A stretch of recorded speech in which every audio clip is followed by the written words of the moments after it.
Hello and welcome back to our weekly Q&A behind the scenes live stream extravaganza affairs. The every so often weekly stream where we answer questions from you, the lovely audience of Hello from the Hallowoods. This is our first stream back after a couple weeks of break, as we had a short gap in our sort of normal season 5 programming. Over the last couple of weeks, we have sort of come back from that break and then now begun to get the show back on the road. So, without further ado, if you are watching one of these streams for the first time, welcome. Feel free to drop questions in the chat over on the YouTube side of things during the stream, and I will answer those questions as best I can once we are through the questions or question that have been submitted by the patrons in the fancy patrons ask box that they have access to, such as the power of their privilege. The patrons ask box is over in the Patreon side of things. Every patron has access to that, and that lets them drop questions in advance to answer in these streams. Other than that, anyone is welcome to drop comments in the chat, and I will get to those as well. That said, for the last couple weeks of the show, we are sort of coming right back after that break of about 2 weeks. And from here, it should be a relatively straight shot out to the end of the season, which only consists of about 12 more episodes left in season 5. Which for me is really broken down into the next 4, the 4 after that, and then the final 2. And so this will continue the trend, I think, of this being a bit of a shorter season at 30 episodes overall compared to the season 1 and season 2's 48 episodes. But then for the season to come, for season 6, we will have to see how the schedule breaks down. It's quite possible that we'll have sort of a longer final season for this arc. This arc of 3 between 4, 5, and 6. So, as I hope you've been enjoying the 5th season so far, it definitely has been a sort of just an interesting season to write after all of the sort of events and the I guess the individual characters of each season that have come before all now sort of mesh and reunite, and sort of all of the sort of different themes and sort of plot lines that we've explored so far all kind of mesh back together. And it's really interesting to take these elements, some of things that haven't been touched since season 2 or season 3, and then try to figure out how they all fit back into the world and see how they sort of collide in the present day. So it's a really interesting season in that front. It feels like a bit of a family reunion for our characters, and it's a lot of fun to write. And I feel like with every episode, there's interactions and conversations that are difficult, but result from that, like coming back together after all this time apart and trying to figure out how your relationships have changed in that time. So I've really been enjoying writing this season so far. And I'm definitely looking forward to over these spring and summer months, just kind of sitting down and continuing to get to flesh this out at sort of a leisurely pace.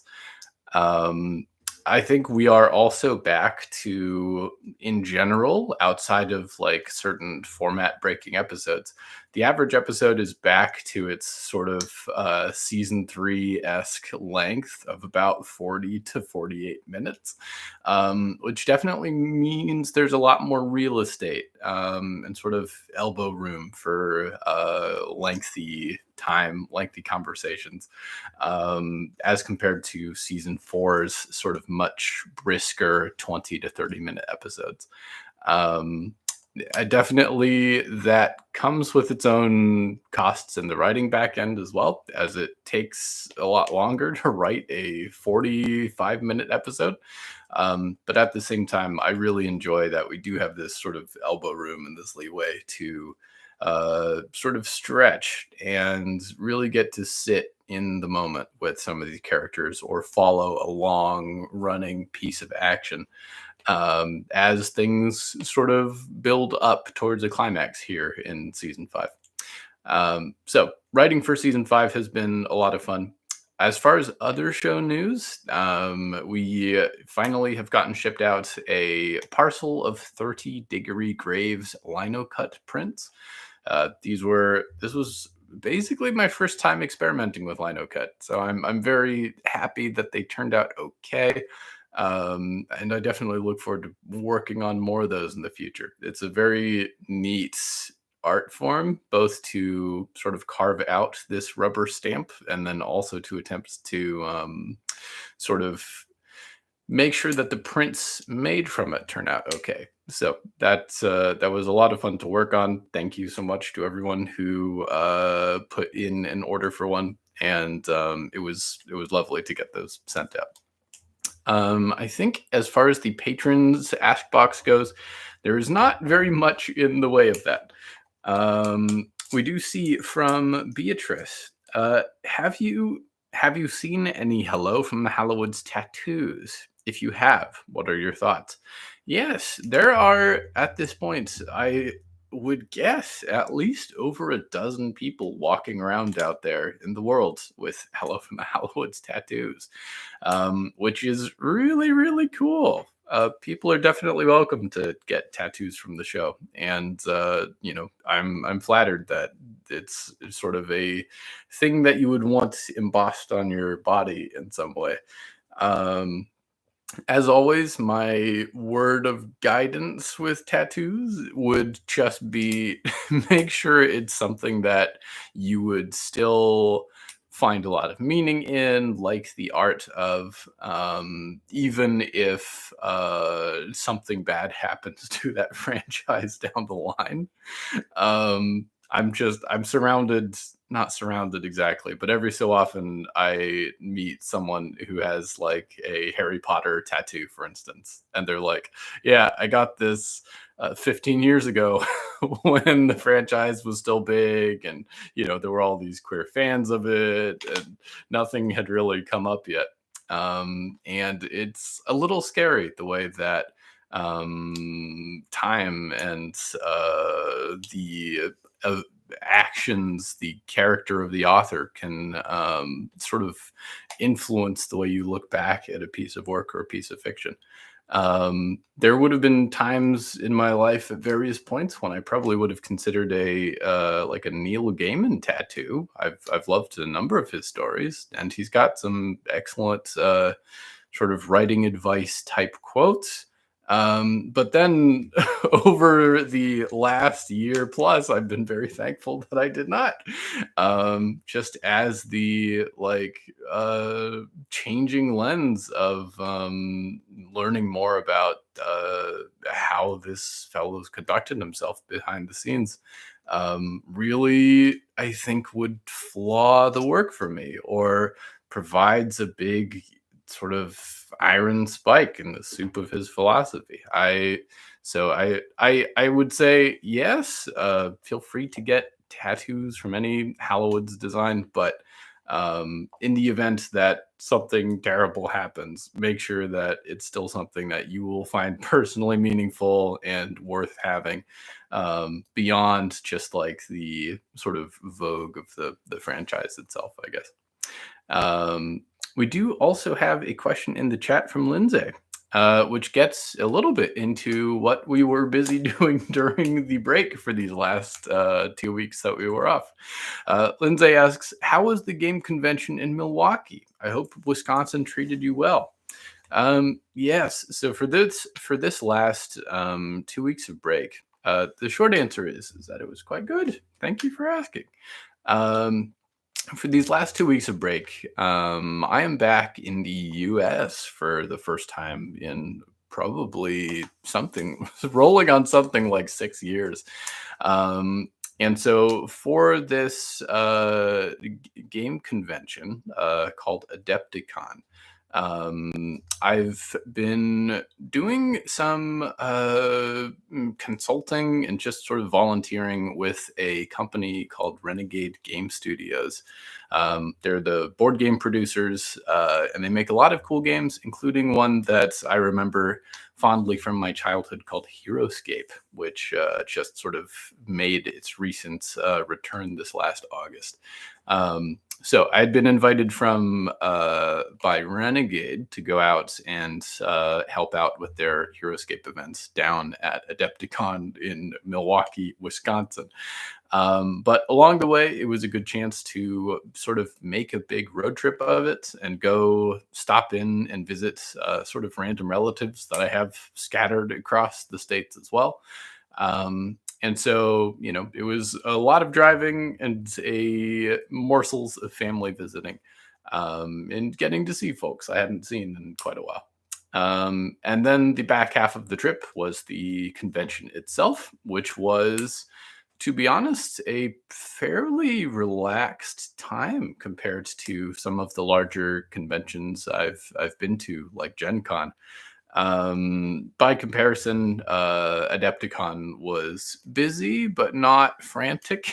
um, and there's although it's a vast array of war games that show up there. I think the one that holds the biggest cut of the market at any given time is probably Warhammer. And so it was wild to go out and just see so many people, 20 or 30,000 tabletop game players show up for that convention.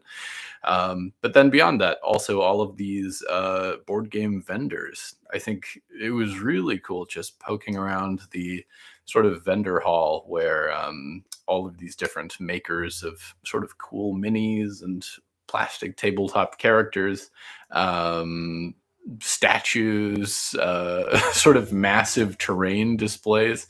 Um, some of the terrain tables were the coolest because there were just some very memorable scenes. Um, and one so intricate you would be hard pressed to actually play a game on them. But the visuals were stunning.